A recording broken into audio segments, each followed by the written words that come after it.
Good morning, students. Today we will look into next topic of chapter 5, industrialization in the colonies. We have seen how industrialization spread in England. Now, how it spread to its colonies, mainly in India. The age of Indian textiles. See, before the age of machine industries, silk and cotton goods from India dominated the international market in textiles. See, coarser cottons were produced in many countries, but the fine varieties often came from India. American and Persian merchants took the goods from Punjab to Afghanistan, Eastern Persia, and Central Asia. Bales of fine textiles were carried on camelback via north-west frontier, through mountain passes, and across deserts. A vibrant sea trade operated through the main pre-colonial ports. Surat on the Gujarat coast connected India to the Gulf and Red Sea ports. Masulipatanam on the Coromandel coast and Hooghly in Bengal had trade links with Southeast Asian ports. Okay, so the Indian textiles was major percentage of export or trade in European countries, and the other countries, they of course made cotton, produced cotton, but it was coarser than Indian. But India's cotton was finer than other countries or other varieties. So Armenian and Persian merchants, they took Indian textiles goods from Punjab, Afghanistan, and they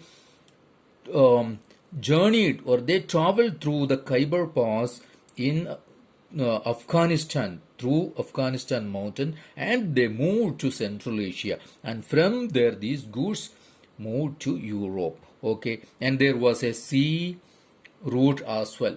Okay, trade was there through the sea route also, and ports like Surat on the western coast, and Masulipatanam and Hooghly in Bengal, these in the eastern coasts. Okay, now a variety of Indian merchants and bankers were involved in this network of export trade. Okay, so export trade was abundant that time. It was flourishing, financing production, carrying goods, and supplying exporters. This was the work or the area of bankers who were lending money.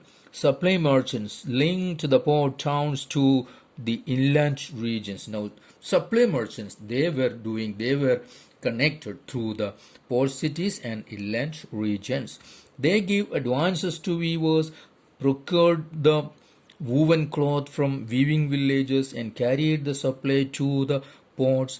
At the port, the big shippers and export merchants had brokers who negotiated the price and brought goods from the supply merchants operating inland. So the industry, the trade was full flourished, and it was in full swing.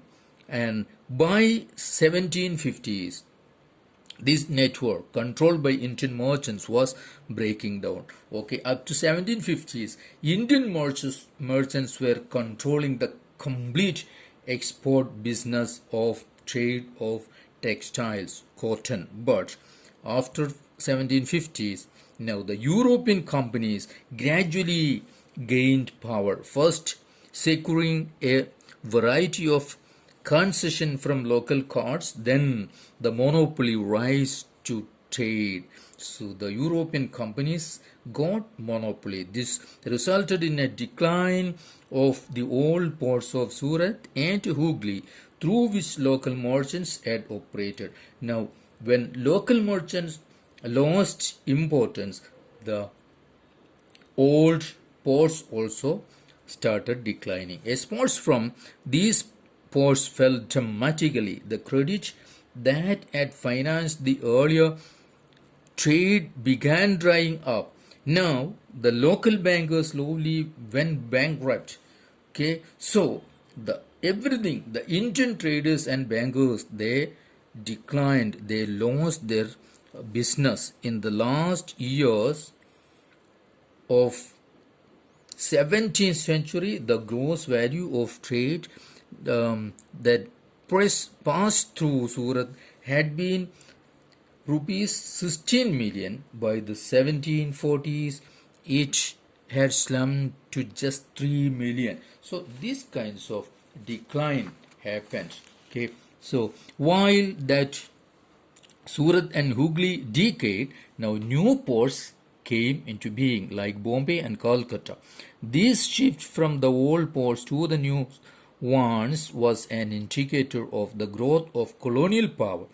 Trade through the new ports came to be controlled by European companies and was carried in European ships. While many of the old trading houses collapsed, those that wanted to survive had to now operate within a network shaped by European trading companies. New ports were completely controlled by the European companies, and the Indian companies or business houses collapsed completely. Okay. Now, what happened to the weavers, those who were flourishing or having a good economically a well-to-do society? What happened to them? Well-to-do community. See, the consolidation of East India Company power after the 1760s did not initially lead to a decline in textile exports from India. British cotton industries had not yet expanded in Indian fine textiles were in great demand in Europe. Okay, so the company was keen on expanding textile exports from India. See, the by 1760s, the British company or his power that hasn't or hadn't influenced or that much to Indian textile export. It was that time because of the fine textiles that was exporting from India. Before establishing political power in Bengal and Carnatic in the 1760s and 1770s, the East India Company had found it difficult to ensure regular supply of goods for exports. Okay, so before 1760s and 70s, it was very difficult for British companies, means the East India Company, to get enough cotton from India. There were many reasons like the French, Dutch, Portuguese and the local traders. They competed in the market, and see, it was difficult to secure cloth that time for the British companies. Okay, so the weaver and supply merchants could bargain and try selling the produce to the best buyer.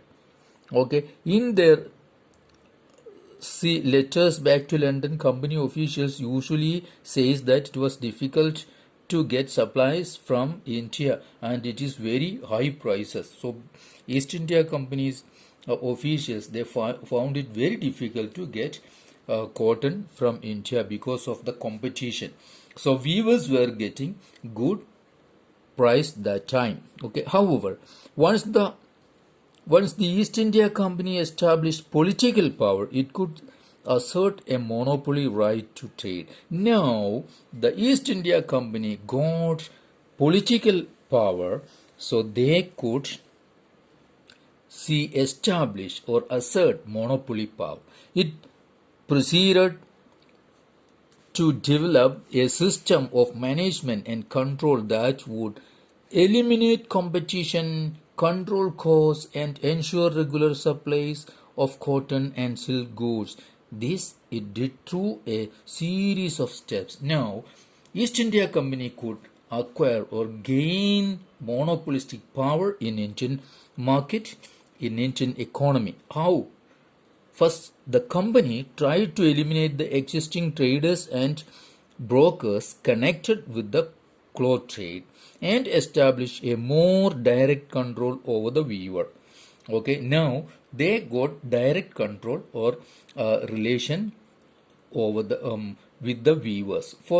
Then they appointed a paid servant called the gomasta. Okay, that person that to supervise weavers, collect supplies, and examine the quality of cloth. All this. So they have an agent of the company. Okay, they made it and eliminate all other elements from the business. Second, it prevented company weavers from dealing with other buyers. The weavers now had to give only to the company, East India Company. Okay, now so those who took loan and they started giving loans to the weavers. Those who took loans had to hand over the cloth they produced to the gumasta. Okay, they could not take it to any other trader. So by taking loan, the weavers had to give their product only to the East India Company. Okay, now as loans flowed in and demand for fine textile expanded, weavers eagerly took the advances hoping to earn more. Now, weavers were taking loan from Gumasta or the company and they had to work day and night. Okay, but in many weaving villages there were reports of clashes between weavers and gumastas. How earlier supply merchants had very often lived within the weaving villages and had a close relationship with the weavers. Okay, so when the supply merchants earlier have good relationship with the weavers, now the gumastas, agents of the company, they were outsiders and they didn't have any such concerns to the weavers. And many a times what they used to do, they came with the sepoys or the company soldiers and they take the cotton materials from the weavers, and many a times they punished the weavers for giving materials late or not giving materials in time. In many places in Carnatic and Bengal, weavers deserted villages and migrated, setting up looms in other villages where they had some family relation. Okay, elsewhere, weavers along with the village traders revolted, opposing the company and its officials. Over time, many weavers began refusing loans, closing down their workshops, and taking to agricultural labor. See, at the end, the weavers, they had to leave their villages, they had to leave their own craft, their own trade, and now they have to go into agricultural labor because of taking loan from the company and working only for the company.